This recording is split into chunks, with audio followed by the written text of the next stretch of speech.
Nichols here with another daily training video. We're going to be doing some material from Escrima. To be quite honest, beginners want to play around and do it at home. Go right ahead, have fun with it. You don't have to memorize it, but it's something fun to do. And Escrima is traditionally just a short training stick, somewhere around a little over 2 feet. If you're at home and you're still like, okay, well, I don't have a 2-foot stick, what do? A ruler, a wooden spoon, you really just need a straight object that you can pretend with. You just don't want something that's too big because it just doesn't work the same. So, anything about 24 to 28 inches is at your maximum, okay?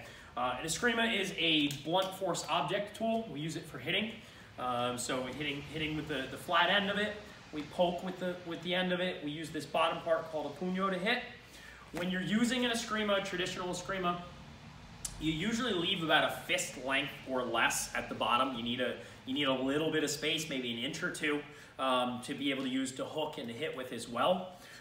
If you're smaller, if we have younger kids that have a hard time with it, we will tell them to go a little bit higher just because it's a little easier on the control for them.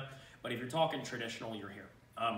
When we use the same fighting stance that we would normally use, our 3-point stance with our knees bent and our back foot up, because the weapon's in our right hand, we usually start with the weapon forward because it gives us more length on it. That doesn't mean there's not times where we're going to be here because we are going to use footwork as well. The guard with the Escrima, it can be straight up and down. It can be mounted back on our shoulder. It could be across to the other side. It could be off to our hip. We just don't want it roaming around our face because if it gets hit and we get hit back, that's a problem. So a couple of years ago, we started using the 12 angles that we traditionally also teach in our SAMI system, so that way that they intermingle and they interact. So it's just an easy 12 numbers to work on. So I'm in my guard position. Anytime I do an angle where I'm swinging the object, when I'm going on an angle 1, when I'm going on an angle 2, a 10, a 12, okay, we'll get through them in a minute. I want to think about leading with my knuckles, okay, with hitting and leading with the front of my knuckles. A way to think about it is this. I grabbed a sword, all right? So think of it like this. Here's a sword, right? This is the edge you cut with. This is the flat edge. I don't swing the flat edge like this. My knuckles point in the same direction as the blade, and that's what I swing with to be able to cut. And Escrima is no different. If you can train with an Escrima, you can actually train with a variety of other bladed objects as well. All right, so in angle 1, I'm going to cut straight across, okay? It's a horizontal cut in this quadrant up here. If it's got a small angle, that's fine as well. If I'm in a perfect world, I want my hips to swing as I do it. Angle 1, angle 2, angle 3, angle 4. So again, I went head, body, body. I'm going to take the end of it, I'm going to stab straight in. That's angle 5. Angle 6, I'm going to come straight down. When you come straight down, focus on being on the other side of the leg. You can also do a 6 here. The idea is you're obviously just not going through the middle. Okay, so again, 1, 2, 3, 4, 5, 6. I'm going to bend my knees and go low, and I'm going to make an X down low. I'm going to do a 7 down to the legs, 8 down to the legs. For 9, I'm going to take the end of it, and I'm going to stab up toward where that angle 1 area was on the side of the head or the neck or the collarbone in here. So I'm going to go 9.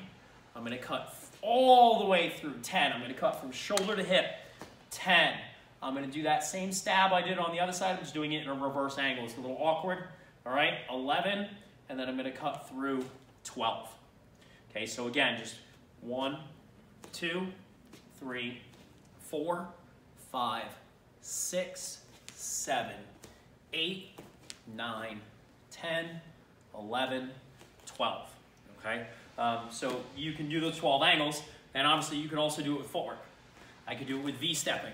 1, 2, 3, 4, 5, 6, 7, 8, 9, 10, 11, 12. You could do it with full stepping.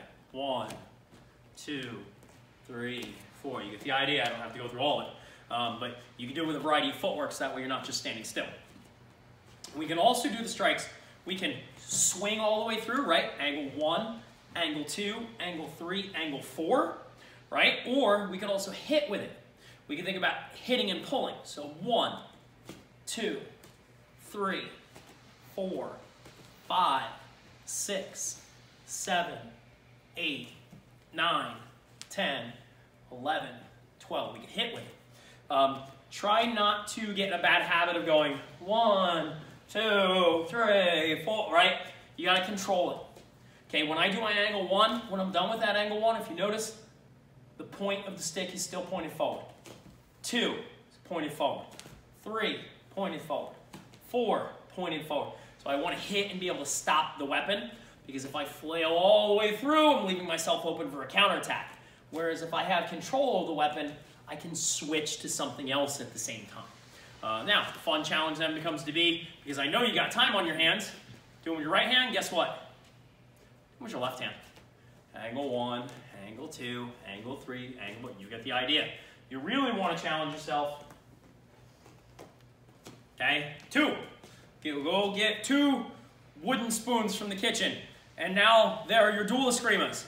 I can go 1, 1, 2, 2, 3, 3, 4, 4, 5, 5, 6, 6.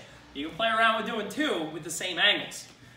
So fun little thing to do. They're a great weapon, easy to find, something you can practice at home. Don't practice right in front of anything you're going to break, okay, because you are swinging an object that you might not be used to yet. Go outside, warm days are coming, find an open space. Don't hit anybody with them, please.